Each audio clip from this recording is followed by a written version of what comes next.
It's an interesting time for business. Tariff and trade policies are dynamic, supply chains are squeezed, and cash flow, it's tighter than ever. If your business can't adapt in real time, you are in a little bit of hurt. So how do you get full visibility and adapt in real time? Over 42,000 businesses trust NetSuite by Oracle, your AI-powered business management suite. It brings accounting, financial management, inventory, and HR all under one roof. NetSuite is the #1 cloud ERP for a reason. It's your single source of truth, giving you the data and control you need to move quickly. Real-time forecasting helps you move into the future with confidence, and with AI built in, you can automate the busy work and focus on strategy. NetSuite helps you see what's stuck, what it's costing you, and how to pivot fast. If I were running a business with a lot of moving parts, I'd use NetSuite for full control over everything. Tame the chaos with NetSuite. If your revenues are at least in the 7 figures, download the free ebook, Navigating Global Trade, 3 Insights for Leaders at netsuite.com/SPI. That's netsuite.com/SPI. You spent months building towards launch day, but when the clock hits 0, your site crashes. Bots swarm, and loyal fans rage on Reddit. That's not good. Fanfare was built to stop that. Fanfare is the drop platform made for high-pressure moments, stampede-proof infrastructure, verified waitlists, and bot filters that actually work. Instead of refunds and rage, you get retention and revenue. And that sounds great to me. Your next launch shouldn't be a gamble.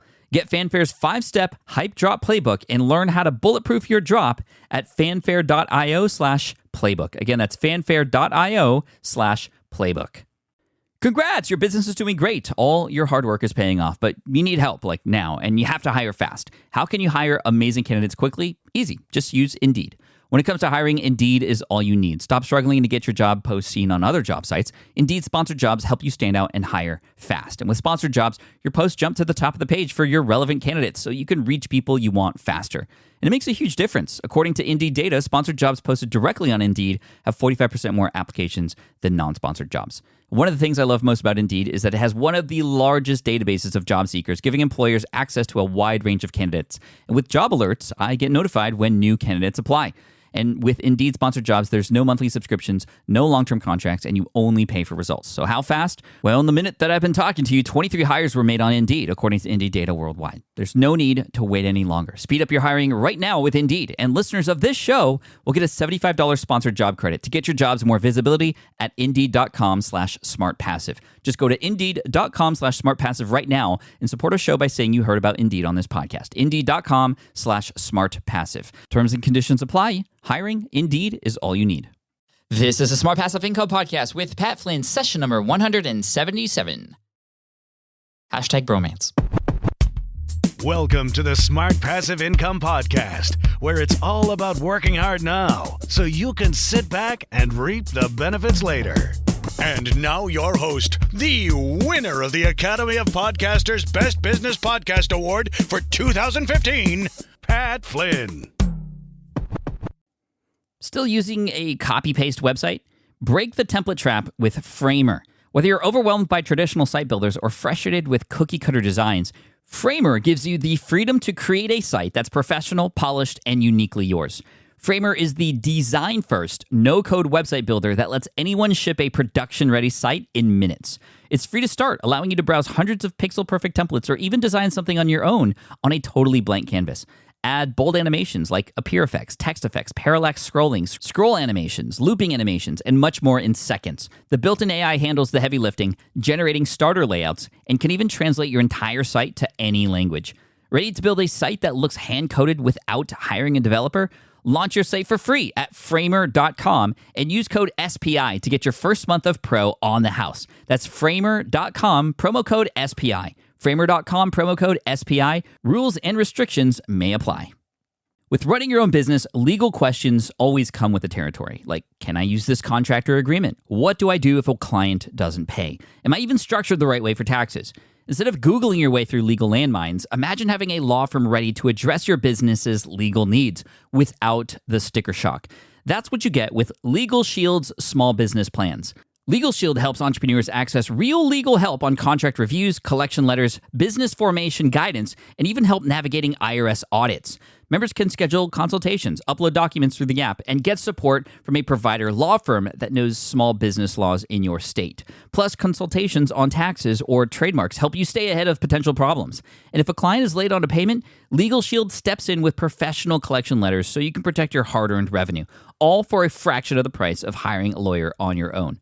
Go to LegalShield.com/SPI or call 833-570-9980 to learn more and get big business legal support without a big business budget. That's LegalShield.com/SPI. What's up, everybody? Thank you for joining me today in session 177 of the Smart Passive Income Podcast. Today, we're bringing on a guest who's been on the show 3 times before. This is one of my best friends in the world. This is Chris Ducker from chrisducker.com and youpreneur.com, which we'll talk about in a little bit. But today we're going to be talking about this thing called Periscope. And the reason why I wanted to bring Chris on is because Chris has been utilizing Periscope very well, not just to kind of share fun things that are happening in his life. And for those of you who don't know, Periscope is a live streaming app that you can open up in your mobile device, and you can literally share what's going on around you live to people who are watching you, and you can interact with your audience. And we'll talk more about what Periscope is and how to use it and best practices and all those sorts of things in this episode. But the thing that struck me about Chris is, I've known Chris for quite a while. I know that he is very, very, very strict with where he spends his time. And I saw him spending a lot of time on Periscope. And then I asked him, well, how's this Periscope thing working for you? Obviously, it must be because you're spending a lot of time on it. And he said, it's absolutely doing what I want it to do. So we're going to be talking about all those things today in this episode. So without further ado, here is Chris Ducker, once again, my brother from another mother, from chrisducker.com and youpreneur.com. Here we go. What's up, everybody? Pavlin here again with one of my favorite guests on the show, one of my favorite people in the world, actually, Chris Ducker, back for a 4th time to talk about something very special. Chris, welcome back to the show, buddy. Thank you, brother. Good to be back, and I'm pumped. I'm more than excited to be here. Actually, I'm tingling at the very thought of being on your show one more time. A little bit personal. We haven't even we just started, and you're talking about tingling things already. But let's talk about why you're here. I mean, you've been on the show before. You have an amazing brick and mortar business, 250 employees in the Philippines. You also have chrisducker.com, virtual staff finder, which I know a lot of us have used before, including myself.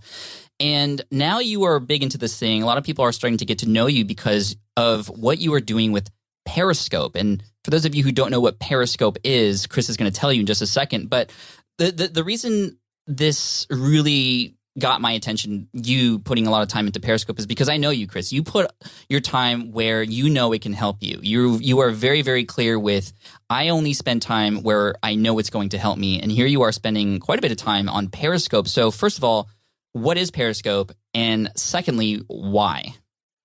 Well, Periscope ultimately is your own cable TV show in your pocket. That's really what it is. It's a mobile app that is owned and operated by Twitter. They bought it very early on in its infancy, before it really became public, quite frankly.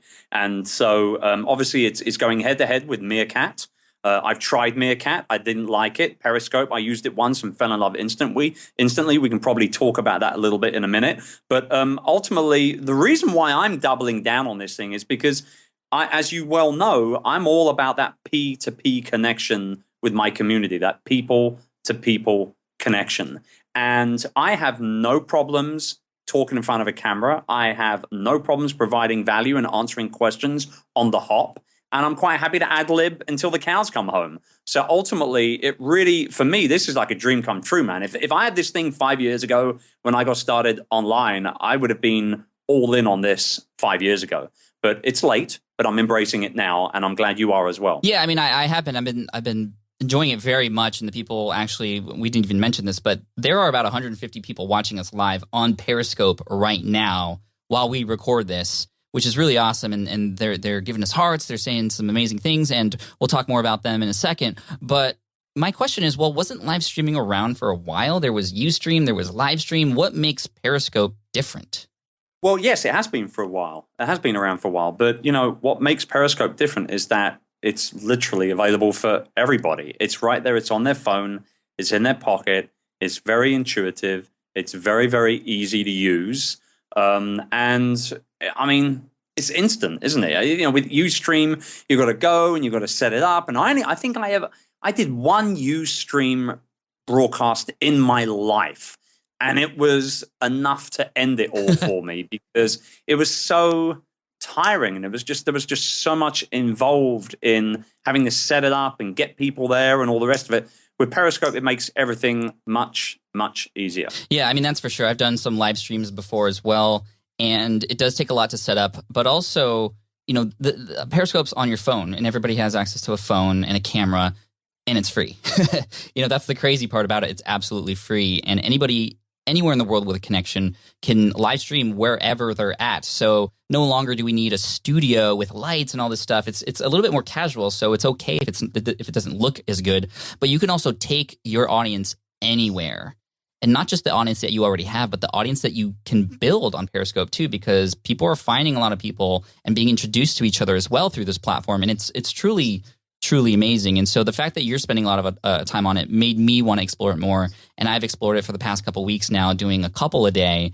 And the interactions that you have, the live interaction, the communication you have with your audience as well. And it's just a load of fun. It helps people understand you and that you're authentic and all these things. So if you aren't on Periscope yet, I would highly recommend you check it out. And for those of us, Chris, who are just starting out, or for those who want to get started, what are some tips that you have? I mean, we're just going to spitball, go back and forth on what's been working and what's not working. And, you've obviously seen a lot of people start Periscopes recently as well. And, I know some are better than others. Let's talk about it. Let's kind of do a brain dump of Periscope tips right now to help people out in any which way possible. So how about maybe we can even go back and forth and just kind of just go riff off of each other in that way. What do you think? Yeah, I love this idea. I mean, so I think the first thing is that, understand that it is casual. You can become, obviously, you could go the full-blown, sort of, the whole broadcasting route with this whole thing and get lights and backdrops and a set and all that sort of stuff and, mics and all that stuff. And, I've got a mic that I plug in just for clarity purposes from time to time. But other than that, I don't use lights. I don't do anything at all other than just, slam my phone on a tiny little desktop tripod, which is what, it's on right now as we live broadcast this. But it's it. So, my first kind of tip here is really just to keep it at first, initially anyway, just keep it candid, keep it easy. Don't stress about having or trying to come up with a ton of different topics to talk about. Just keep it candid and genuinely just be you and connect with your audience in a very authentic way. So you're not having to stress out over things too much. But as time goes by, you can obviously become a little bit more strategic. Right. I mean, I know a lot of people who have wanted to start a Periscope after seeing you do it, after seeing a number of people, really start to build a big audience on it. But they freak out. They get scared. And, even more so than filming a YouTube video where you can re-edit and re-record and stuff. I mean, this stuff is live. So do you have any tips for people who are going into this live thing? I mean, you said be casual, be yourself, which is obviously very important. But, there's just something about this live thing that's really scary for some people. I mean, some people I'm sure listening to this right now couldn't even imagine allowing people into their lives to see exactly what they're doing, not just what they look like, but where they are, what they're up to, and how their voice sounds, everything. It's all kind of it's really scary for some people. It's like they're almost, everybody watching us right now, it's kind of live. It's like they're spying on us, right? Like I have to make sure not to pick my nose right now because everybody can see that and will probably call me out on it. Right, and you do. You pick nose quite excessively, so that's I can understand how you're having to keeps the airstreams clean. When you use your voice, you got to keep the airstreams clean. And anyway, now he's trying to justify the nose picking issue that he obviously lives with. No, I mean I'm playing with you all. He doesn't pick his nose that much. I do. But he I think what it is honestly, it really comes down to understanding the fact that, maybe this isn't for everybody. Maybe Periscope is not for everyone. Maybe you are introverted. Maybe you don't like the idea of being in front of people, even anonymously on the internet to a certain degree. Like, I get that totally, and I understand it. And if that's the case, that's cool. Then, carry on blogging, carry on podcasting. If that's your vibe, it's all good. No one's going to persecute you for not wanting to use Periscope. But I think for those people, particularly those people that are building a business based around a personal brand per se, I think it's very important for people to engage and embrace Periscope. It ain't going to go nowhere. Twitter are investing stupid amounts of money on this. And hang on, I need to turn off my my Skype thing here before we start getting, okay, do not disturb. We got Skype blocked just now. That's the way we do it. Yeah, just blocking everybody right now. So yeah, I just, for me, it's all about just understanding that because I build a business around me and my personal brand and my personality, my value that I provide my audience, it's important for me to really double down on Periscope for me personally, because it's a genuine kind of platform where I can just be myself and truly practice what I preach. And what I practice is exactly what I preach. You've got to be you all the time. This is the way people do business nowadays. And, I know that you're a big believer of that philosophy as well. Yeah, I mean, I agree with that. If you are building a personal brand, it's obviously important to be personal. And there is really no other way to be more personable than something like this, except for meeting people in person. And I think a lot of cool things can happen. And, it almost feels like, you're building a real relationship in this way. I mean, I know I feel like that with the people who are on watching now. Some people who are watching now also mention that, they're scared about the perfection. The perfection is holding them back. They're trying to be perfect. And this is for anything. Anybody doing anything, we want to do our best. And when it comes to doing things live where you can't edit and you can't kind of redo things, if you're trying to be perfect, it's just not going to work. But I like that you also said this isn't for everybody. And if you feel like it's not for you because there are legit reasons it just doesn't make sense for your business, then move on from it. And I think that's really smart that we talk about that now, because this is growing. It is big. Everybody's talking about it now. This is the next big thing. And whenever the next big thing happens, people get into the next big thing who shouldn't be on the next big thing, Don't lose focus on what's important. Yeah, no, you make a really good point there, actually, where you say that, maybe because it's the next big thing and everybody wants to be involved in it, a lot of people do start getting involved in it, and it either doesn't fit them well, or they're mumbling and stumbling too much, or whatever the case may be. They just shouldn't be on there. So, you'll know. I think ultimately you're going to know whether or not this is going to be for you pretty early on. For me, I knew it almost after my first just handful of scopes. I knew I wanted to double down. But, it's for me really, it's just it's the perfect way to be able to deliver value to my audience. So much so that where, when I sit and plan just last week, my content calendar for the rest of this year with my team, we're actually planning out content to share directly onto Periscope and not just on the blog and my podcast and elsewhere. So it really, this is now personally going to become a very, very important part of my overall online growth strategy. Yeah, I think it's really smart for you. I feel like it fits right into my business. And I really feel like one of the things that helps me the most, because I will be honest with everybody out there watching and listening right now, I still get nervous before I hit record. And, I spend a few extra seconds just, okay, like, let's do this. We got this, like kind of having to give myself a pep talk before I go. And so hopefully that gives you some encouragement, because, some of the best performers in the world throw up before they go on stage. I don't know who those names are. But also what helps me is I just click and go. You just get started. And I found that once I get over that hump of actually just hitting that button, it actually just helps. I get into it, and you get into that zone where things just start to flow if you plan ahead. Now, when I first started doing scopes, I didn't really know what I was going to say. I was just at a location. I actually started mostly in Australia when I was getting coffee, and I just said, hey, ask me anything. And that's a great way to start. Just, hey, if you guys have any questions, you can ask me. But Chris, I know that you plan ahead. You actually outline, I think, the scopes that you do ahead of time. That's one cool thing about you is when I get a notification, and that's one of the another powerful thing about Periscope is when people follow you, when you come out with when you're live streaming, there's a notification that those people get. And it basically says, hey guys, whatever you're doing, stop, because check it out. Chris Ducker is right now live. Come and watch. And that's huge. When you think about how much we're trying to get in front of people, how much we're trying to collect email addresses, how much we're trying to get, people to follow us on Twitter and Facebook. I mean, stopping people where they're at and saying, hey guys, watch me where I'm at now, can be very powerful if you are delivering the right message, of course. So how does that sit with you? And then like, how much do you plan before these things go? So it really depends. Sometimes I got to be honest with you. It's still a bit of a duck shoot right now, because I've planned some scopes before. And when I say plan, I mean literally we're talking about a Post-it note pad, a pen, and like 3 talking points. And then coming up with a really kind of intuitive type title to entice people in.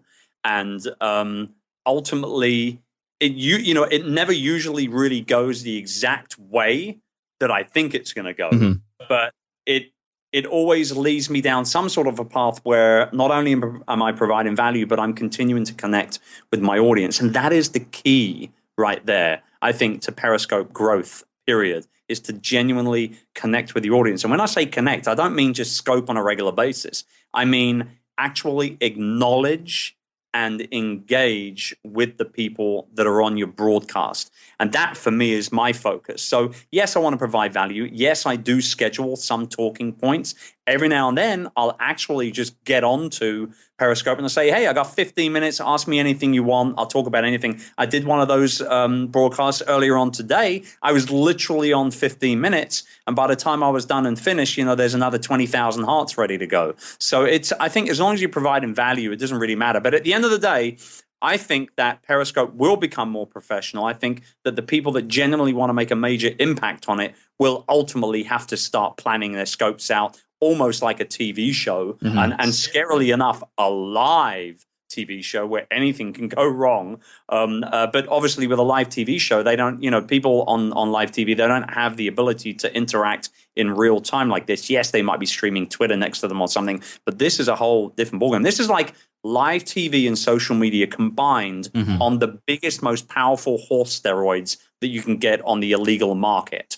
And that is why I believe that Periscope is going to be such a massive game changer in any industry. It doesn't matter what business you're in. Right. Well, it was the big thing. Actually, no, it was Meerkat, which is a similar app. That's the one that came out first, actually. That was the big thing at South by Southwest this past year. And then Periscope by Twitter came out a week later. So, it was, this live video, live interaction thing has been very big since then. And I think Periscope does have more room for growth in terms of helping people be more professional on it. But I don't know. I like the casual aspect of it. But, they're always coming out with new features and things like that. And the cool thing about Periscope is I really admire the way they launched. They launched definitely with an MVP, a minimum viable product. And they've been listening to the audience and asking, what else do you want in this? And so more of these features are coming out, which I think is really cool. We're going to get into some more tactics and strategies like, okay, this is what you do when you start a Periscope. This is how you get more hearts and, all this stuff. But let's just keep going back and forth. Are there any tips that come to mind for those beginners out there who are on Periscope and, maybe they're still waiting for that first one, or they done one and maybe didn't get a lot of viewers? Okay, so let's break this down. What do we do to actually start Periscoping, right? What do we do to actually start our first scope? So, we open up the app. We click on the broadcast, button at the bottom of the screen, or at least that's the way it is on iOS. I don't even know how it looks. I've got to assume it looks very similar yes. on the Android, right? So, and then at the end of the day, what you want to do is you click that thing, you click the button, and then you go ahead and insert a title of some kind. And when you insert that title, it has to be as enticing as it possibly can be without being too stupid, obviously, or too misleading. You don't want to go sort of on the whole bait and switch scenario, but obviously nice and enticing, and get people's reaction immediately, so they go ahead and click on it, above and beyond all the other broadcasts that they could be tuning in. Now, your hardcore fans, followers, friends, and family are going to go ahead and click on whatever you go live with, regardless, because they're fans of you, they love you. It is what it is. But we're not doing this just for our normal audience and community. We're actually doing this to try and find new audience members and to grow our community through Periscope, just like we would anywhere else on social with Facebook or LinkedIn or Twitter or anywhere else for that matter. So, once you get that title in, you hit the big red broadcast now button and boom, you are live, baby. And at that point, it then becomes, if you want to get any real kind of clarity on things, it then becomes, really important to use a few little tactics to make sure you do, get things like followers and hearts and shares and things like that. So we can totally, start busting some of those things down if you want. Right. So when you start a Periscope, there's a button that gives you the option to tweet out that headline that you create. And Twitter is pretty much predominantly where most of the people started following me from and getting noticed. And what happens is people who don't even follow you on Periscope can come and view your Periscope. If they are on a desktop, they're going to see the desktop version. If they're on a mobile device, it's going to open up the app or prompt to open up the app or download the app. which is going to allow them to truly follow you on mobile and get those notifications in the future.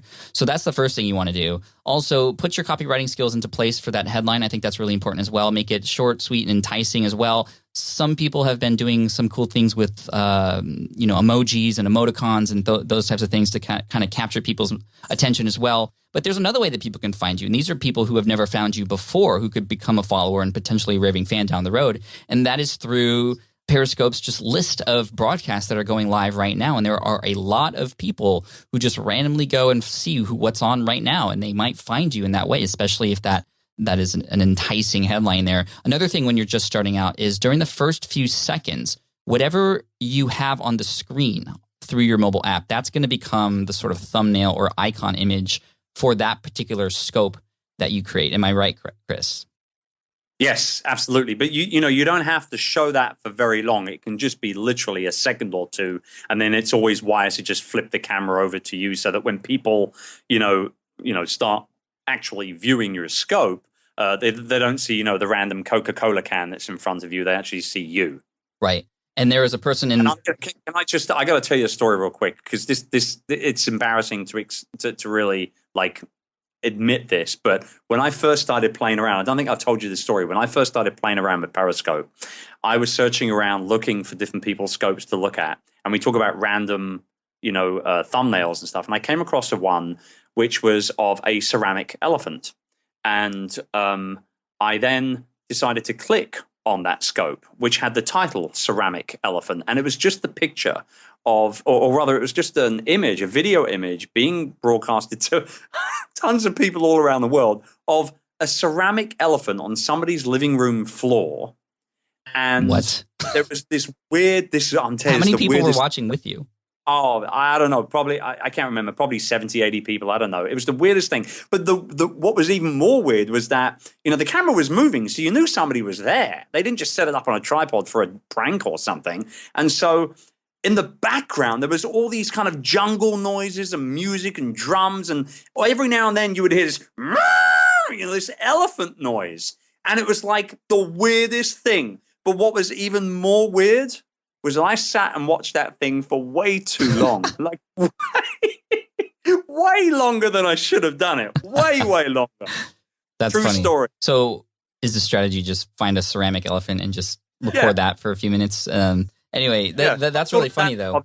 Another somebody in one of the Periscopes that is watching us live right now, Styles Curls Tay, mentioned that you can actually tweet out ahead of time and let your followers know that you are about to do a live stream. I think that's a smart strategy as well. Kind of prime your existing followers to know that, hey, in a few seconds or in a minute or two or whatever time during the day that you're going to do it, look out for this link, the Periscope link. Follow me here so you get a notification, and that way you can get even more viewers on. And the more viewers you have on, the better, because it becomes that community aspect. And you'll start to notice a lot of the people who are in there chatting aren't chatting with you. They're chatting with each other. And that's kind of cool. And they start to connect with each other and reply each other as well. It just becomes this great thing. And when in anything, if you are the person who facilitates these interactions in your community, whether it's a live meetup, whether it's Periscope, whether it's a conversation on your blog, it just only heightens and levels up your brand. You become that focus point. Even though people are there and talking to each other, it's all there because you started this, you're facilitating it. And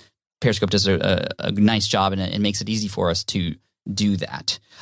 Okay, so we just started our Periscope. I guess we're kind of going through a hypothetical starting of a scope and giving best practices from there.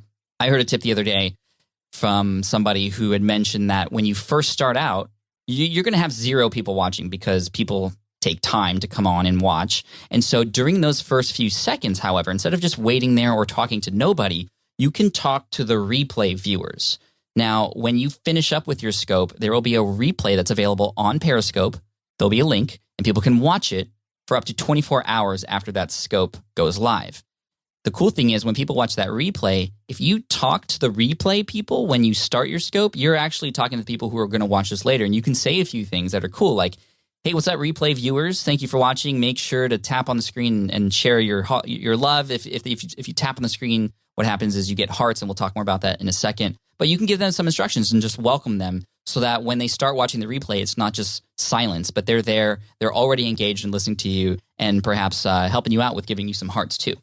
Absolutely. The other thing that I found also is that when you first start broadcasting, it's a nice way to be able to wait until you get a few more people into the live stream to just converse quickly and engage with the audience a little bit. Ask people where they're tuning in from. That, I mean, everybody wants to share where they are and what they're up to. So I usually ask that question. I sometimes ask what they're all about. You know, what do you do for a living? What's your passion? What do you do? What do you like to do on, what do you like to do on the holiday? Where do you spend your time on the weekend? Just little things, little chit chat, just to get things going. Just like you would sort of almost like at the beginning of a cocktail party or a dinner, where you would get people sort of just at first dribbling in bit by bit, and then before you sort of start the real party, you're just sort of going around chatting with each other. That's exactly what I do at the beginning of my broadcast. And actually, Pat, you and I both do this when we speak live. Before we go on stage, we make it a point to go through the audience a little bit and actually converse with the people that are sitting there, right there, ready and waiting for us to keynote. And that really, for me, that's a big plus as well. That's a big plus. Yeah, for sure. Absolutely. I mean, I do that because it makes me feel more comfortable. It also makes the people out there know that, you know, I'm somebody that's friendly, somebody that they know is actually paying attention to them. And when you ask questions like, hey, where are you from? What do you do? What time is it where you're at? Those are all fun little things that people can quickly answer. It's sort of training them to start communicating with you on that scope. And it's also showing that, you know, you care about them. And I think it was James Schramko who said, you know, one of the best ways to grow as an influencer is to stop trying to be so interesting and start getting interested. So when you give other people an opportunity to share what they're up to, they're only going to be more connected to you in that way. You just have to give them permission to do that. And so that goes along with another thing that's an important point, especially for Periscope users who are there live with the community, is you really have to know that in order to get something, you need to ask. You can't just sit there and talk about yourself all day and expect people to answer and start talking. But when you ask questions, that's when people start to chime in and communicate. And you can ask whatever you want. It's your show. And so be open, have a conversation. Some things I like to do is have people choose between A or B or 1 or 2, and people can just easily tap in 1 or 2. For example, hey, if it's morning where you're at, press 1. If it's evening, press 2. And, you know, those quick little polls go a really long way with that interaction as well. And that's, again, the whole point of this Periscope thing is, yes, you can provide value, but in addition to that, you are actually interacting and letting the people who are there in your community or the people who are just getting to know you, you're letting them participate, and participation, you know, breeds support. So, yeah. One other thing that I do that actually works really well, and it's good to know from a broadcaster perspective as well, when I get on the scope and actually regularly throughout the scope, and there's one thing that I actually want to, I have a tip that I want to share, which has absolutely revolutionized the amount of people that have been following me. I'm 100% sure this is the reason why I've had so many people following me. Now I'm looking at Pat. He's doing something to my head or something on the screen. For you guys that are listening to the audio podcast, he's squashing my head or something on Periscope right now. No, there's one thing that I've done actually that's worked really well, and I'm sure it's contributed towards getting more followers, which is important because they do get those notifications when you go live.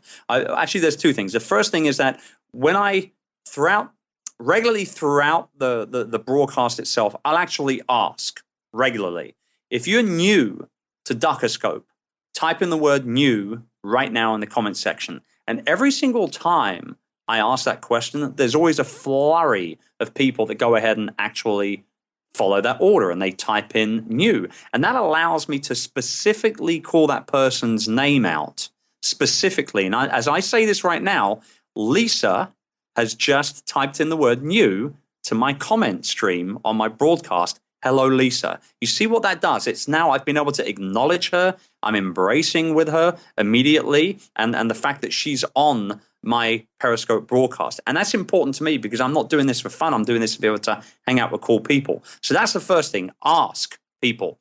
If you're new, type in the word new. And not just at the beginning of your broadcast. Do that several times throughout the course of the broadcast because, and this leads me on to my next tip, people come and go on broadcasts all the time. Mm-hmm. They don't stick around forever. They come and go all the time. And because of that, it's important to make sure that you hit almost like a virtual reset button in your broadcast, okay? So every 5 minutes or so, now it sounds like it's quite a short time, but it's actually not. Every 5 minutes or so, as you're talking away and conversing, every 5 minutes or so, hit that virtual reset button and turn around and say, hey, and if you're just joining us, thank you so much for joining us here on Duckerscope. It's great to have you here. I very much appreciate you. We're discussing XYZ this morning so that it can help you get ABC. So getting back to what I was saying, blah, blah, blah, blah, blah. Just doing that little virtual reset button has, I believe, enabled me to engage with people immediately with the type of content that I share on Periscope very, very quickly when they come on, like within 30 seconds or so as people come and go. And I'm 100% sure that that has allowed me to garner more followers since I've been doing that in the last couple of weeks. Yeah, I mean, it's important to do that. Like you said, people go in and out. I've had a few people mention that they're new here as well. RQ Associates and a few other people as well. Somebody with the handle that had the word Luna in it. I missed it, but I apologize about that. But it is so cool when you're on the other end. Check this out. When you're on the other end and you see the person who's doing this live broadcast call out your name and mention you, it is one of the coolest feelings in the world. And you forget that when you're broadcasting. But when you're on the other end, it's pretty awesome to hear that this person's actually paying attention to you. I mean, it's amazing. I remember back in 2006, I believe, or no, excuse me, 2008, when I was first getting into blogging, Chris, I stumbled upon a live stream by Darren Rouse. And I think it was on ProBlogger or Blog TV or one of those old ones where you had to have a webcam in front of your computer, and that's the only way to do it because mobile wasn't big at that point. And he was doing a live broadcast. I went on, I asked a question, and he answered my question. This huge, big-time blogger, Darren Rouse from ProBlogger.net, answered my question. And that was super inspirational. I've fallen in love with him ever since. So those call-outs are really, really important. For those of you who have followed our brands for a while, who may have heard some content about webinars, you'll hear a lot of similarities because webinars are very similar. And when you start a webinar, one of the best practices is to welcome everybody, to let people know, why they're there, but also to call people's names out. Hey, where are you guys from? Let me know where you're at. Thank you, Jim. Thank you, Carol. Thank you, Debbie. I appreciate you guys for being on. And even if you don't get to everybody's name, the fact that you're calling out people's names just shows that A, it is live and it's for real, but also that you're actually paying attention to the audience in whole. In whole. So that's so awesome. So, okay. So moving on, we've had a few people who are watching live now who are probably first time Periscope users. They're wondering what the hearts are for. Let's talk about the hearts really quick. So what are the hearts for? For me, I feel like it's just a way for you to kind of applause and clap a little bit. You know, if you're on the other end, you're watching, all you have to do is tap the screen and the hearts pop up on the little corner, and the heart color corresponds to the color of your avatar if you're watching a scope.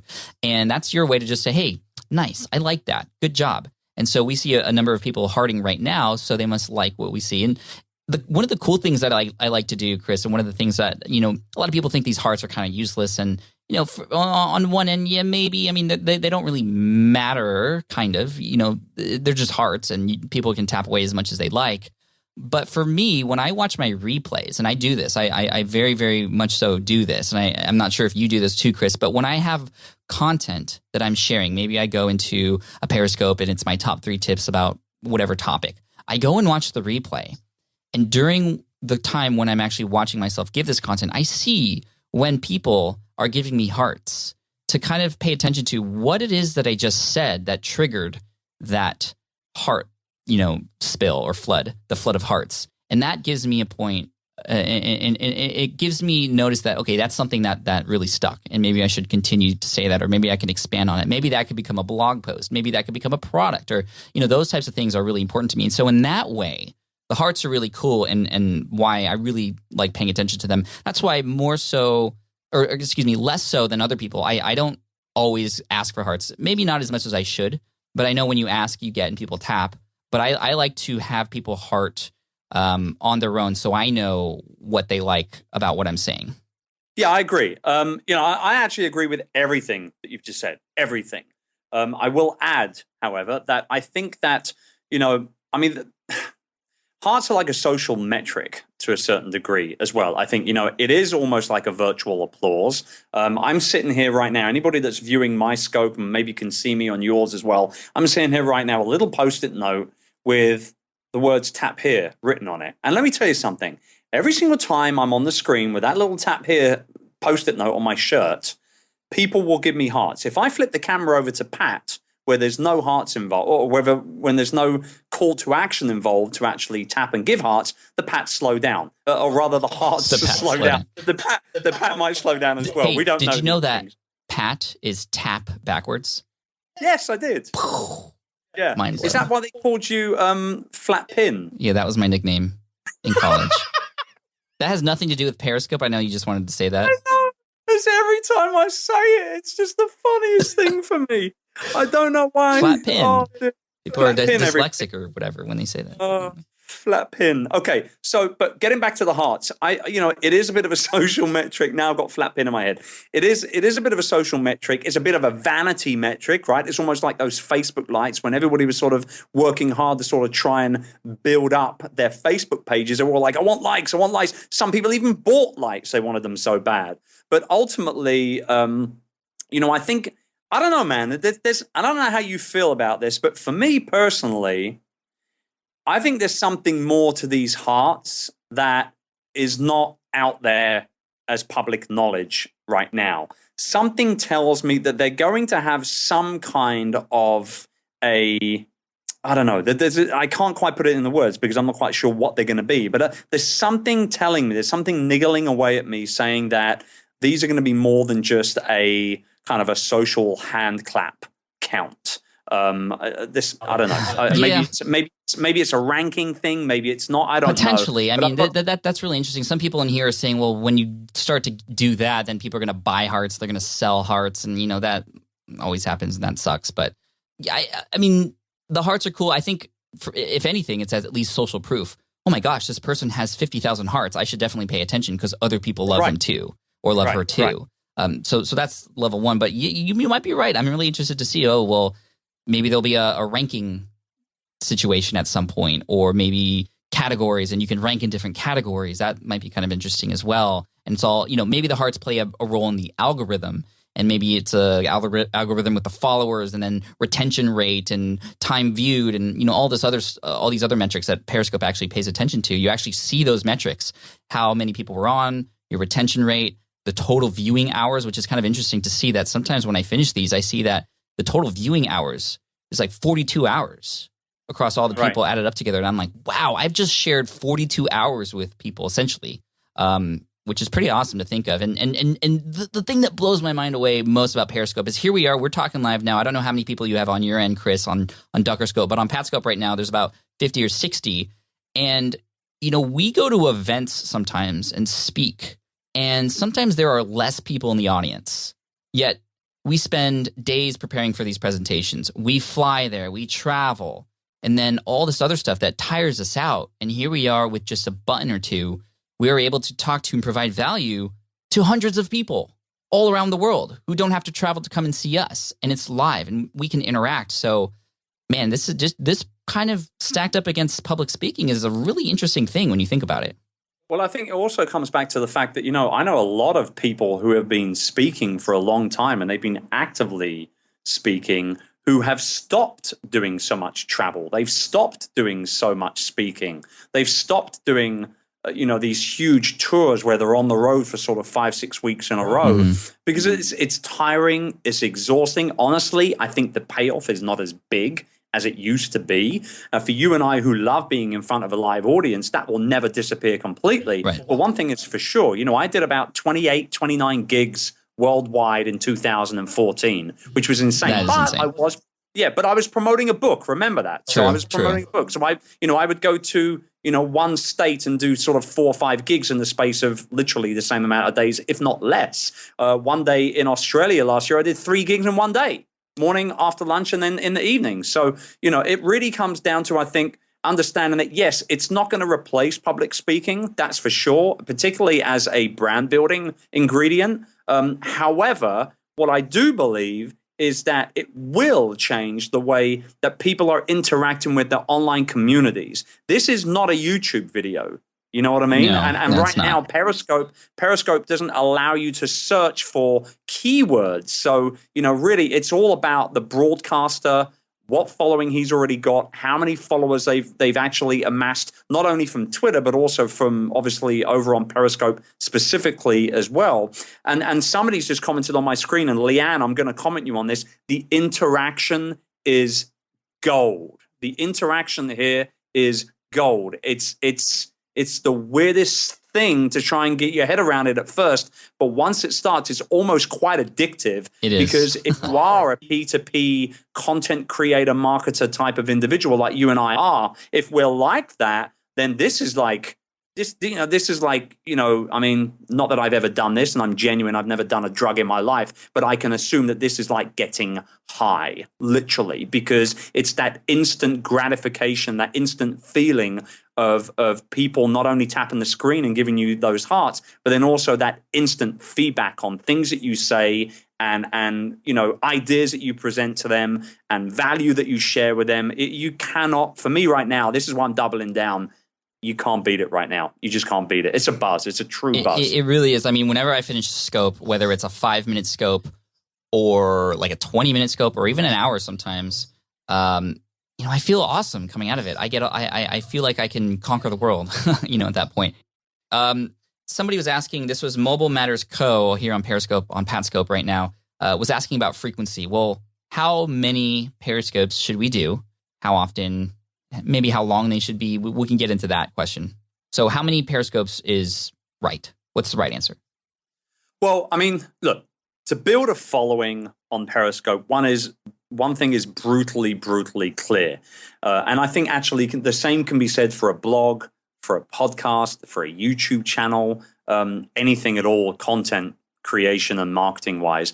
But definitely I've seen it. Those that have grown followings on Periscope quickly in the short space of time that it's been up and running and done it well for the right reasons and quite frankly with the right community, they are broadcasting often. They are doing it consistently, whether it be once a day, 5 times a day. Some people are on, maybe they are doing it, Monday, Wednesday, Friday, whatever the schedule is. I think it's important to put some kind of a rough schedule in place and then go ahead and actually make sure that you don't deviate away from that schedule too much. I think that, once you start doing that, and I've actually, I've missed I basically broadcast every single morning in the Philippines, Monday through to Friday. So around 10 a.m. my time here in the Philippines, which is around 10 p.m. Eastern time the night before, I will pop on for around about 30 minutes or so. Sometimes a little bit longer, depending on what we're discussing and how well, how big the audience is and all that sort of stuff. I'm not going to leave 130, 140 people hanging. I'm going to hang out with them for a little bit longer, obviously. Right. So, but I have found that, just following that rough schedule has helped me garner a very, very loyal following for hashtag Duckerscope. And, you can search that hashtag on Twitter, and you can see exactly what I'm talking about. I get people not only tweeting me after the show, but even during the show as well. If they're watching on the web, and Periscope doesn't allow you to physically comment whilst you're watching on your desktop yet, only on the mobile device. Although I'm sure that's going to happen at some point soon. But one thing that I have seen is that people will actually miss your broadcasts if you're consistent. People will miss your broadcasts. Like miss it, like, man, I didn't get to see it. Exactly. I've actually had people tweet me saying, "Yo, what's up, Chris? No Duckerscope today? What's going on?" And I'm like, "I'll be on later on. I was actually doing some work." You know what I mean? That kind of thing, or I had a meeting, or something along those lines. So it's one of those things. If you do it consistently enough, I believe that that in itself is enough to build somewhat of a loyal following. But obviously at that point, you've got to start providing that value and providing what I always say is, provide solutions to people's problems. Listen to your audience and then create the solutions to their problems and their struggles. Right. Listening to your audience is huge. And I asked my audience this question the other day on Periscope. Which one would you prefer?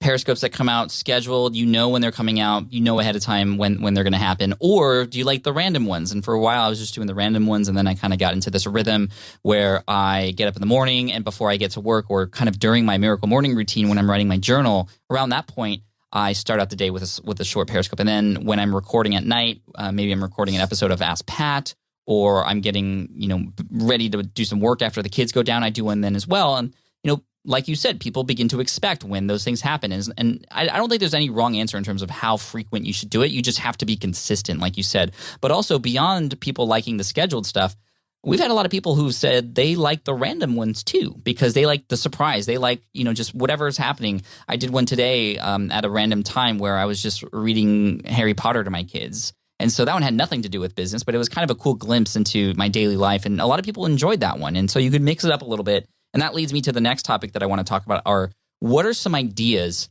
for things that people can do on their Periscope? What types of content, what types of value can people provide, or what types of scopes can people do? This will help give people ideas, because I know a lot of people who have tried to start Periscoping or even try to do YouTube videos, and they're there with the camera, they're ready to go, and then they're like, I don't know what I'm going to say. I don't know what I'm going to do. And it just takes a little bit of structure and a little bit of a theme, for example, of that particular scope.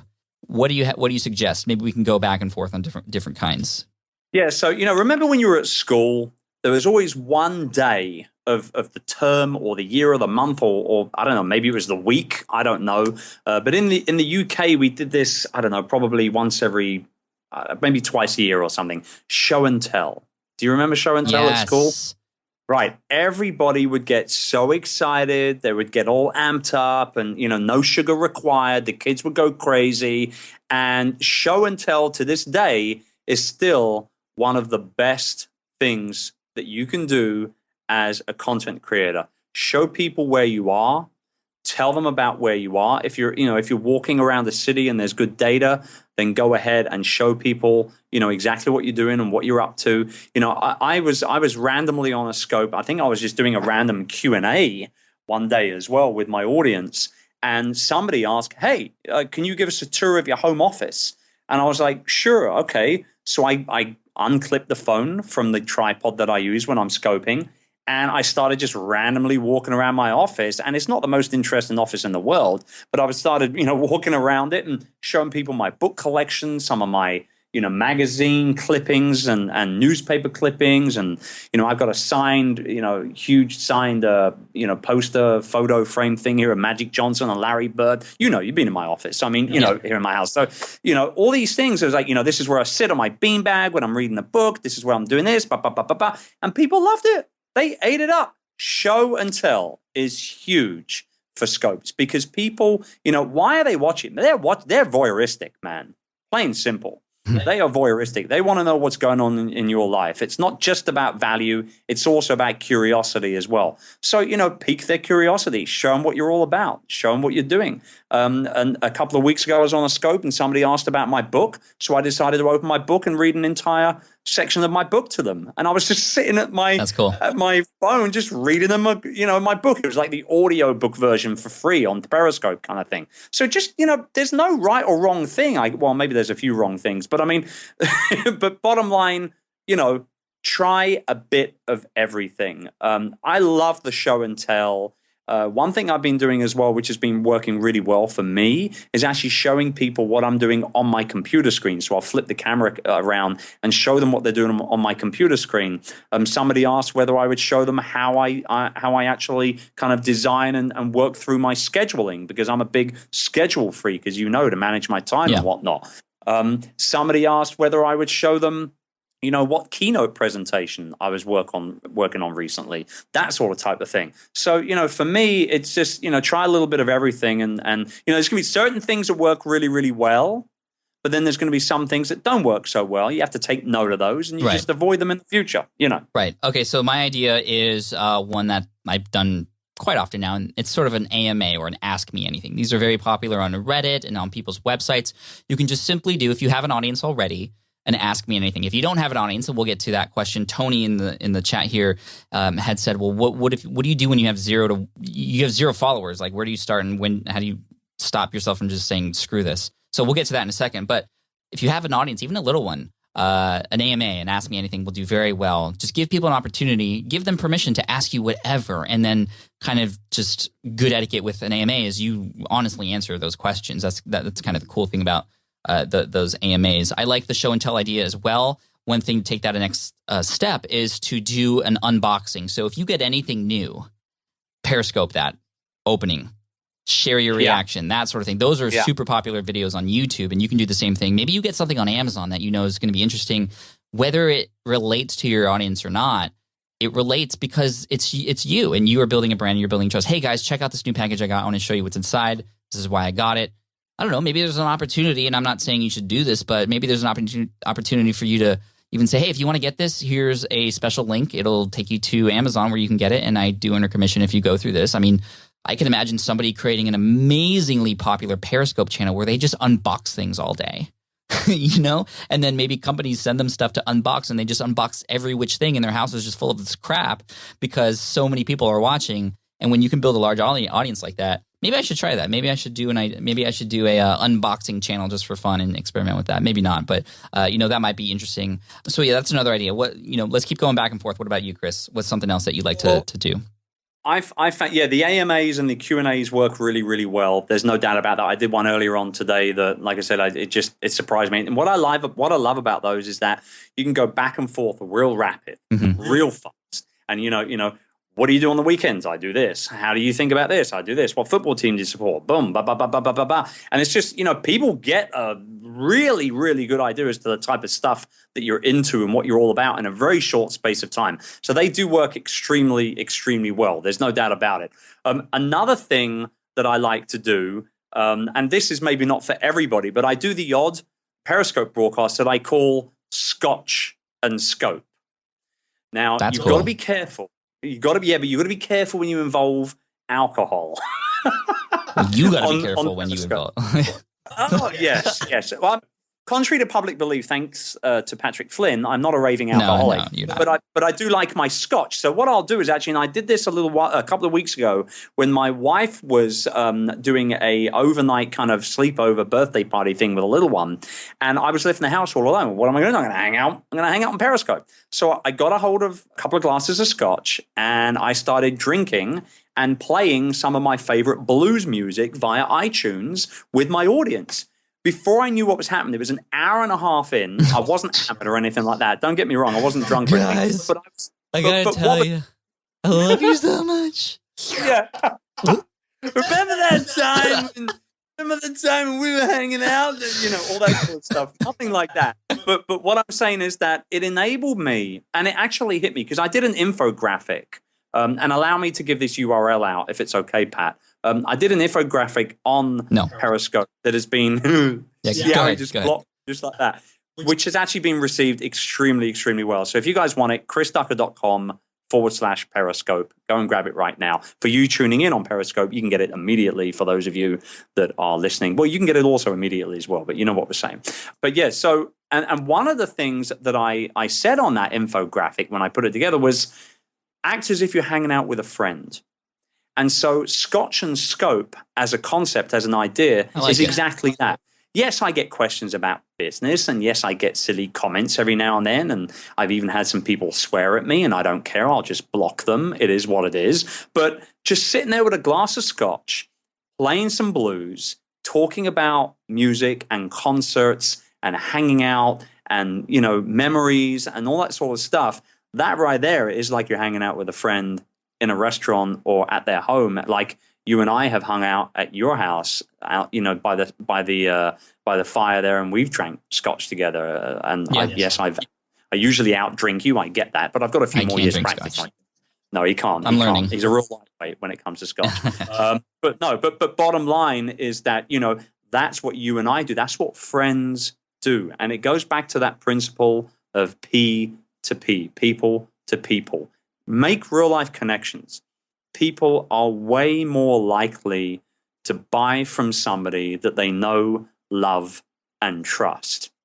And if you build up that trust with somebody by creating that kind of open communication with the people that you're hanging out with, not just on Periscope, but everywhere else online, and when you get to meet in person, if you create that kind of relationship, not only are you going to be serving them better, but ultimately as a business owner, you're going to be making a lot more money, because they'll part with their money gladly because you're helping them, because they love you. Right. Now, one of my favorite things to do, because again, I have an audience already, is I like to survey my audience. I like to ask them questions. So the title of the scope will be, for example, 3 questions that can help me help you or something like that. I need work on the copy. But, the idea is getting people on and then giving them permission to answer certain questions that are going to help you serve them even better down the road. So, for example, one question we can ask everybody who's on right now is, what is your business? And so you can get an idea of kind of who is in your audience. You can ask, well, what's your biggest struggle right now, which is a question that all of us should know to ask people in our audience, no matter what platform we're on. Surveying your audience is great. That was a few people suggested that here in the room, the Periscope that we're watching right now. Another one that I like to do is to, obviously provide value, almost do like a mini sort of presentation, and not, I want to say presentation in a formal way where there's slides. I mean, maybe you can use 1 or 2 slides. I've watched Periscopes before where they flip the screen around and they show certain slides, and, maybe there's 4 slides. Jason Van Orden does this very well. But, it doesn't have to be super formal, but where you're there and people know that they're going to learn about topic X. So, hey guys, check out this scope. You're going to learn 5 ways to get more viewers on YouTube. This is Amy Schmittauer for kind of content, and it's very, that when you go on there, that's what you're going to learn, and people can sit down, and if that's something they're interested in, they're going to be there and interacting with you. You can dig deep into kind of what other thoughts they have, or they might ask you follow-up questions, which are great. You want to pay attention to what those follow-up questions are on those topics, because those are holes that need to be filled, that you can then fill in a blog post, or maybe you take this content, maybe you do a Periscope as sort of a warm-up precursor to a YouTube video that you're about to create. And those little conversations that happen within that Periscope can help you with the content that you're going to put in whatever other platform that you want, a podcast, whatever. So there's a lot of things you can do with that as well. And, top 3 this, number 1 tool to do this. Those are kind of good frameworks for topics that, a lot of people will click on. I did one the other day that was 3 marketing tools you probably haven't heard of before. And that one got quite a bit of clicks, quite a bit of hearts, and a lot of people love that one as well. And then whenever you do one of those top 3 things or top 5 things, save your best for last, but also tease it along the way as you're going as well. You want people to stick around a long time. I think that's one of the big challenges that all of us have who are doing live broadcasts now, is how do you keep people on?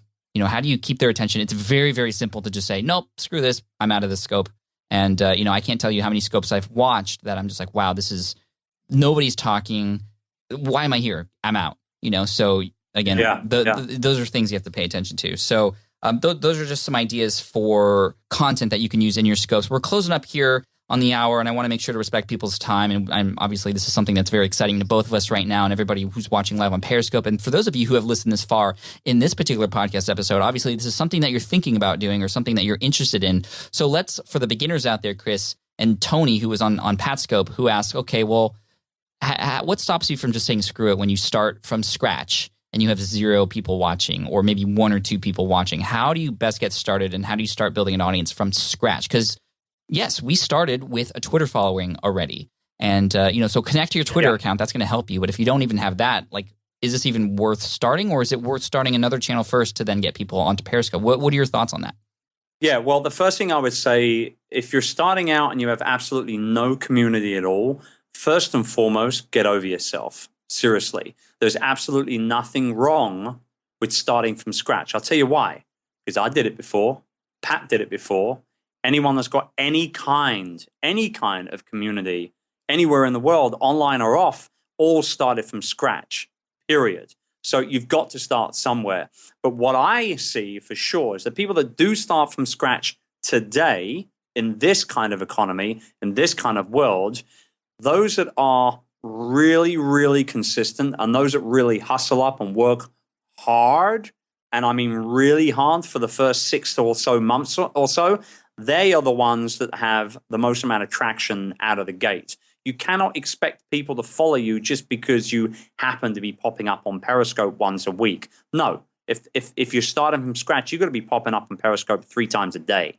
You understand what I mean? You've got to work hard to build up that community. You've got to be found, you've got to be seen, and you've got to provide value. Because if you're not doing those things, then obviously it doesn't matter how many times you're going to be getting onto Periscope or anywhere else for that matter. If you're not providing value, and if you're not allowing yourself to be found, then people won't find you, they won't follow you, they won't consume the content that you're putting out, let alone share it with the people they know, love, and trust. And ultimately, you won't get any kind of community. So that I get it. People start from scratch every single day, but understand that anybody that's in a position right now of any kind of influence all started from scratch at some point. So don't let that hinder you. Don't let that, that negativity or there's so much to do. I don't know, what am I going to do? I don't know where to start. Just start. Like Seth Godin says, you got to ship it. You can't be sitting on it forever. You got to ship and you got to keep going with it. And yes, there may be scopes you do in the beginning where there's nobody watching, but maybe that next one, 5 people watch.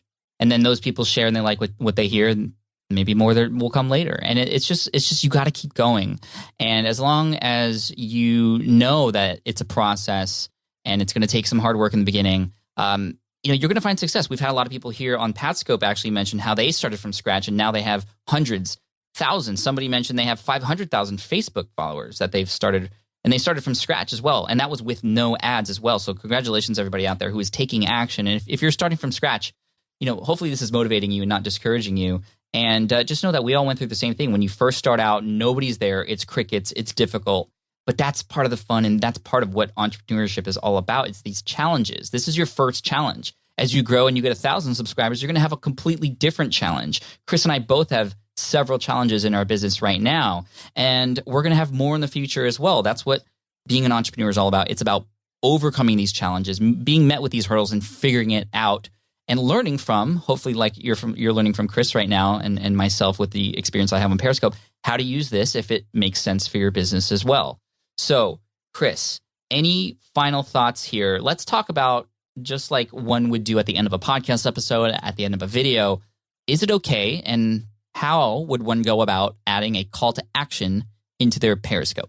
Yeah, okay. So I've tested this quite heavily. I've tested several different CTAs, things like please go ahead and share, please go ahead and follow, please go ahead and give me hearts. And one thing I have seen without a shadow of a doubt is that those 3 things, shares, following, and hearts, on Periscope, yes, they are all CTAs. They are call to actions. However, they don't really count on Periscope. It's the weirdest thing. You can get away with asking for hearts several times, for followers, several times, for shares, several times. Don't feel bad about it. The fact of the matter is, just like when somebody buys a book on Amazon, they don't feel obliged when they're done reading the book to go back to Amazon and actually do a review, do they? No. They're not forced into it. But if you ask them to do it, they're more likely to go ahead and do that. When you ask, people do. Leanne has just commented on my scope at my end saying exactly those words, and it's 100%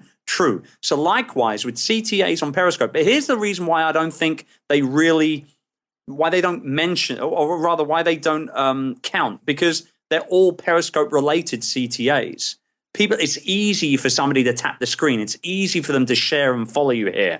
But what's not easy is when you say, if you like today's show here on Periscope, I'd love for you to head over to chrisducker.com/Periscope to check out a great infographic that I put together that I know you're going to love, learning more about how to use this fantastic app to be able to grow your personal brand online. Now, that's a CTA right there. That's my 20-second elevator pitch to get somebody from Periscope back over to my blog so that they can see that infographic and hopefully go ahead and actually opt into my email list as well because I like what they see. But that's not an easy CTA to do. But the fact of the matter is, if you don't do it, you won't get those visitors back to your website. That's right. So the tail of the tape is quite frankly, if you don't ask, you don't get.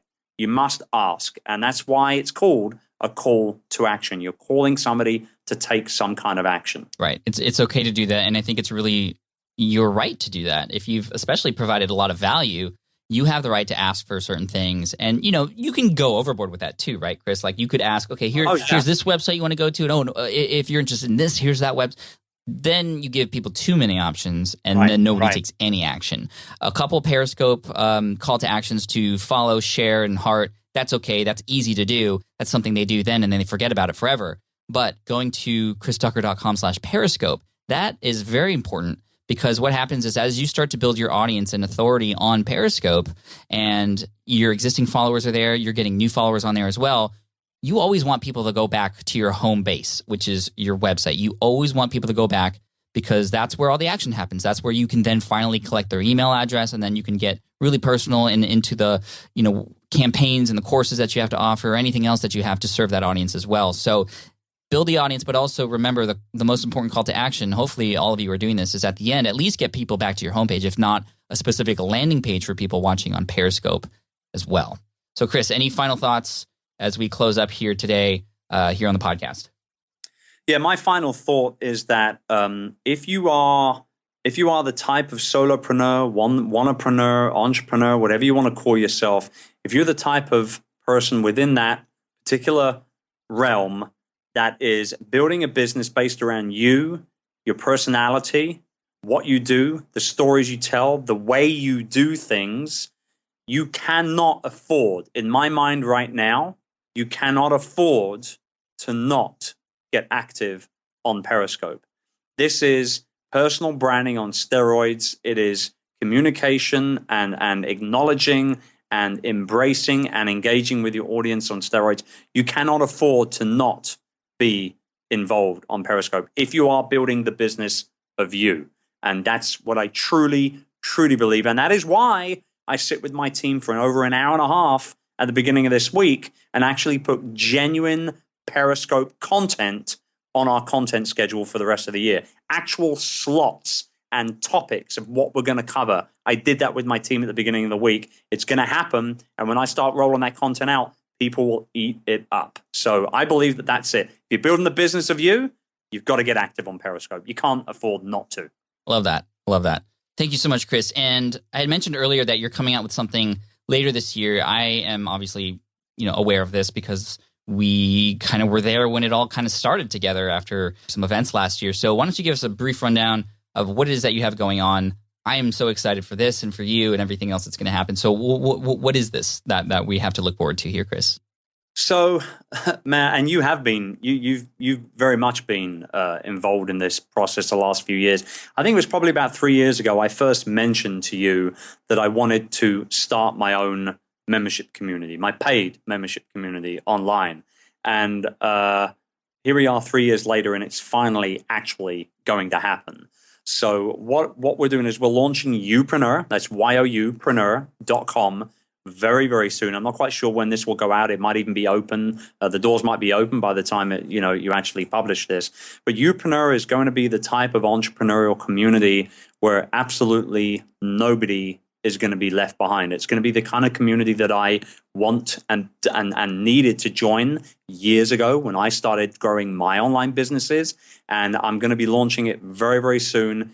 It's going to cover everything from learning from experts. You and I have already shot a video in person for it, amongst a load of other people. It's going to be the type of place where you can get the accountability that you need as an entrepreneur. You are going to be able to cure that entrepreneurial loneliness, and ultimately, you'll have that support from people. When you need help and you need advice, just like you and I do when we chat to each other, you'll have that in a group way where people can not only support you through your tough times, but also can help you celebrate those business wins as well. And I'm a big believer of celebrating all of the big events in your life and everything that you do. So if anybody is interested, you can hop over to youpreneur.com. It's a mastermind on steroids. It really is going to be something that I'm hopefully going to be extremely proud of. I'm already proud of just the concepts behind it. And quite frankly, this is my next 10 years, bro. I love that. This is my next 10 years. I am all in on this mastermind community at youpreneur.com, and I can't wait to start conversing with the members. Honestly, I'm going to close my career out with this one. That's awesome, man. I'm so proud of you. I'm really excited. And so where can people go to, sign up to get more information about this? They can head over to youpreneur.com, youpreneur.com. Simple as that. Sweet. And we've been talking about building personal brands today, so that perfectly aligns. And now I understand perfectly why Periscope is such a big player and going to be a big role in your business in the future, and for all the other youpreneurs out there as well. You've coined a new term, man. I love it. And I appreciate you, Chris, as always, for coming on the show. For those of you who are watching live, thank you as well. And of course, for those of you listening, you guys are amazing. Thank you so much. I have a few more words for you after we hang up with Chris. But Chris, thanks so much. I appreciate you, bud. And we'll connect soon, I'm sure. Thank you, brother. Love you, man.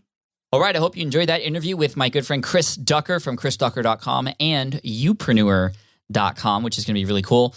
Also, you can find him at Chris Ducker on Instagram, Twitter, and of course, Periscope. You can find me on Periscope at Pat Flynn. As a reminder, you have to get the app first on your iOS or Android device. Then you can find us there at Chris Tucker and at Pat Flynn. And be careful because you can get addicted to Periscope too. It can be very, very cool and fun, and just make sure it doesn't distract you from what you should be doing. But it can also, like Chris talked about, add a lot of value to what you're doing and build a stronger relationship with you and your audience as well. I also want to thank today's sponsors. First up, a brand new sponsor today, and I'm really excited to share this one because this is a tool that I've used and it's helped out so much with the clutter of emails that I have in my inbox. And this is SaneBox, SANEBOX. And, I love getting emails, but now that I've grown as a business and I do put my email address out there, I get a lot of emails. And it got to a point where I was up to 10,000 unread emails. And I felt like when people were emailing me, it was just, I just felt bad because I knew I wasn't going to be able to get back to them. If email is a major pain for you, like it was for me, then this could be your cure. What SaneBox does is it moves unimportant emails out of the inbox into a separate folder and saves you countless hours a day or a week or even a year. And the thing is, I had to hire somebody, Jessica, to do a lot of this for me manually, but SaneBox can do this for you. Other features include one-click unsubscribing, snoozing on non-urgent emails, and moving attachments to Dropbox, which is really cool. You can prepare to increase your email productivity by at least 25%. All you have to do is go to sanebox.com/Pat to try SaneBox free for 2 weeks. No credit card required. You can just sign up, get it going. It'll show you right away. After that, Smart Passive Income listeners will get $25 off a membership. So the deepest discount you'll find anywhere for this tool. Again, that's www.sanebox.com/Pat. Also, I want to take a quick moment just to thank you. I don't know if you realize this, but you, the listeners, have made a massive impact on the direction of where Smart Passive Income has gone. As a result of you, I've been interviewing certain guests that you've recommended. As a result of your recommendations, I've been tackling different topics that are of high interest to you. In addition to that, I created a brand new podcast called Ask Pat, which you may have heard of before. And on that show, I answer voicemail questions from you as well. You can actually check that out at askpat.com. But that wouldn't happen if it wasn't for you. Obviously, Ask Pat, there needs to be questions in addition to my answers in order to make that show a success. And I'm so thankful that it's there, and I have you to thank for that. I also have you to thank for pushing me to create some online courses to help you through a number of the different problems and pains that you might be having with your online business, the scaling of it, just even the start and the process of it. Even though there's a lot of great free information here via the podcast, I know this from my own experience as well, courses can be life-changing because you purchase a course and you are just in that mindset of actually doing that thing that course tells you to do. And I have a number of different courses available to you if that's the kind of thing you need in order to actually finally start getting results and taking action. So I know a number of you have already taken action, which is fine. Like, I'm not trying to push these courses on you, but they are there and available for those of you who would much prefer to get that targeted information and the accountability and the hand-holding through those processes. So if you want to check out and see all the courses that are available to you, all you have to do is go to smartpassiveincome.com/courses. That's a page that's going to continually grow over time as well. So keep checking back, smartpassiveincome.com/courses. And I look forward to hopefully seeing you there. Thank you again for listening. I appreciate you, and I look forward to serving you in the next episode of the SPI podcast, where we will be talking with a guest who has had a major influence and impact on myself and what SPI will become in the very near future. This is somebody who has written a book that gave me the formula to do the surveys that I just did that have been completely helpful in terms of determining exactly who you are, the listeners, and what I could do to better serve you. We're talking with Ryan Levesque from askformula.com and the author of the best-selling book, Ask, next week. So please subscribe so you don't miss that episode. Thank you again so much for listening. And of course, the show notes for this particular episode can be found at smartpassiveincome.com/177. Cheers. Thanks so much. And I look forward to seeing you in the next episode. Bye. Thanks for listening to the Smart Passive Income Podcast at www.smartpassiveincome.com.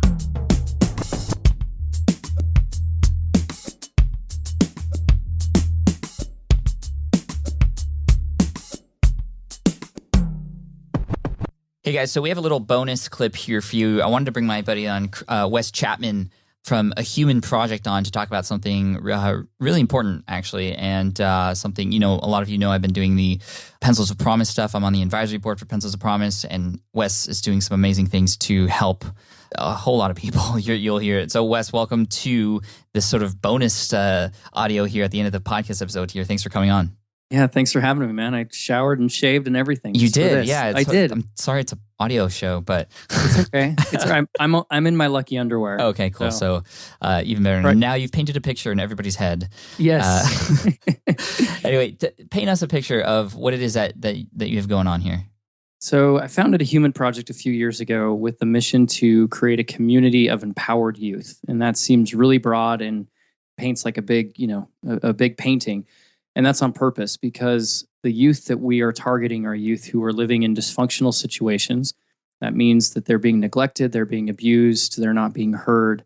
And that type of action is leading them to things like suicide, cutting, drugs, teen pregnancies. The list goes on and on and on and on. And in the United States alone, to kind of give it a number for you, that's 1 out of 3 children. That's 25 million children that are fitting that type of a demographic. Our suicide rates are crazy. A child tries to commit suicide every minute in this country, and every 13 minutes they're successful. And so those numbers aren't going down, they're going up. So I have a crazy backstory, and people can go and Google my name in Google and you can hear the whole backstory. But I got out of those types of situations through entrepreneurialism, through finding people that believed in me.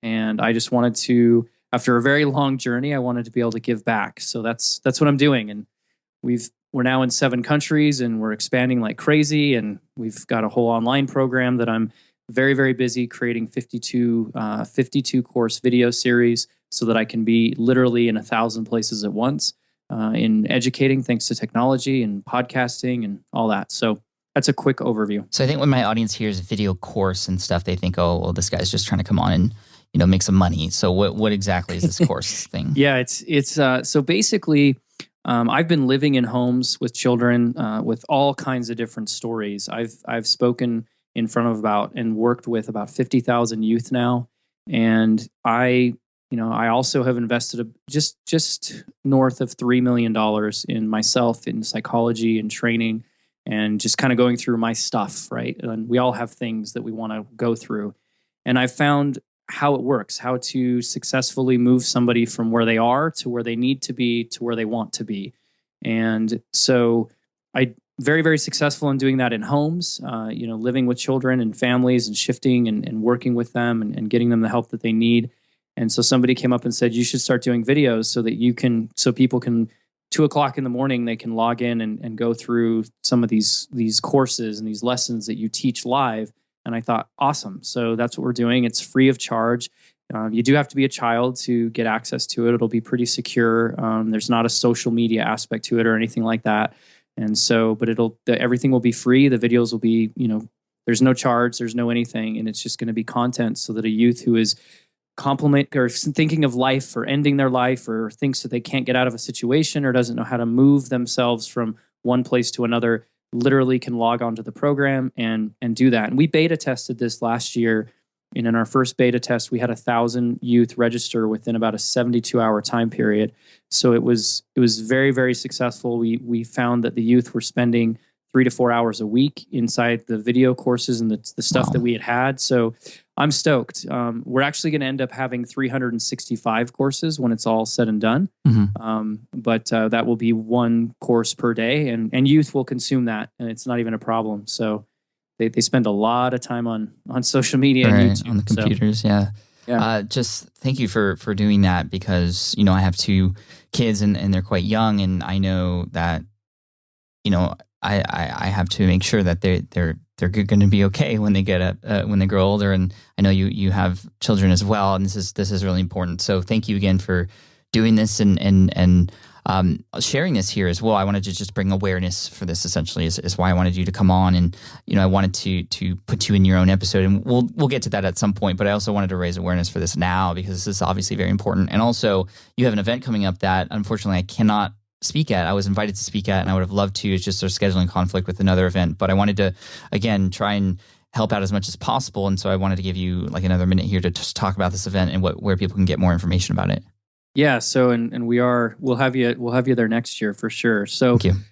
I had one of my donors, an individual, Cole Hatter, who came to me a few months ago and said, "Hey, I want to," actually like a year ago, and said, "I want to put on an event." And I have some background in events and things, and it took us about 8 months to find the right team and all the right players, but we did. And now we are putting on an event called Thrive, and it's in Las Vegas, Nevada on October 16th through the 18th.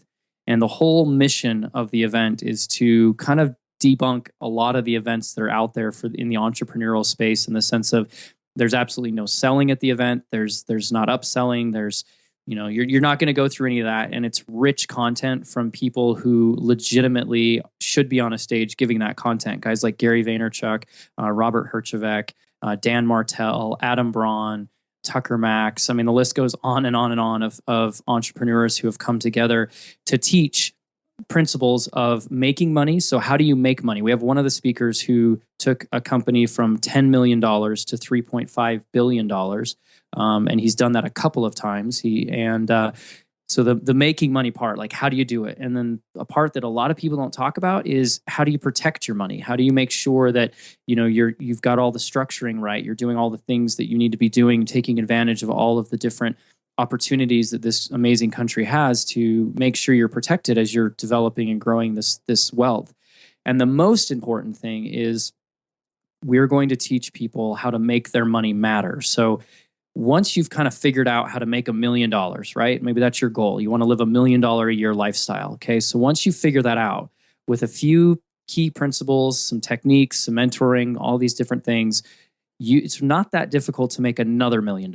So what if you could make $1 million, live the dream life, and then make another $1 million and actually make that money be a part of your passion or your give back, whatever it is, whether you want to, like you were saying, build schools in Africa, or you want to change the education system in the United States, you want to help the Marines. I mean, whatever it is that you want to do, what if you had the ability to have money to make that happen? So that's going to be another aspect of the event. And to kind of prove that, like to put our money where our mouths are, I guess you could say, is that 100% of the profits from this event are going to the efforts of a human project. So when somebody buys a ticket, the profits from that are going directly to a human project so that we can continue growing this mission, growing this concept of re-educating youth, of giving them an opportunity, of letting them live a life, that they didn't think that they could live before. So Thrive is going to be amazing. I think we have like 25 speakers. It's 3 days in Las Vegas. We have 52,000 square feet at the Mandalay Bay. It's going to be amazing. It's a lot of focus on networking, like real networking, not like here's my business card, but really, we have Keith Ferrazzi. He's coming in to open along with Gary Vaynerchuk, and talking about the power of human connection, talking about how to take an event like Thrive and actually not only learn, but how do you grow your network? Because there's the quote, right? Your net worth is your network. So how do you grow your network in an environment like this when you're going to be, surrounded by guys like Robert Herjavec? How do you take advantage of that? So almost 3/4 of the 52,000 square feet will be dedicated to networking and doing some really, really cool things in that space. So it's going to be an amazing, amazing event. Yeah, I'm sorry again I'm going to miss it, but I definitely want everybody to check it out. What's the URL where people can get more info? So it's thrivelasvegas.com. thrivelasvegas.com. Awesome.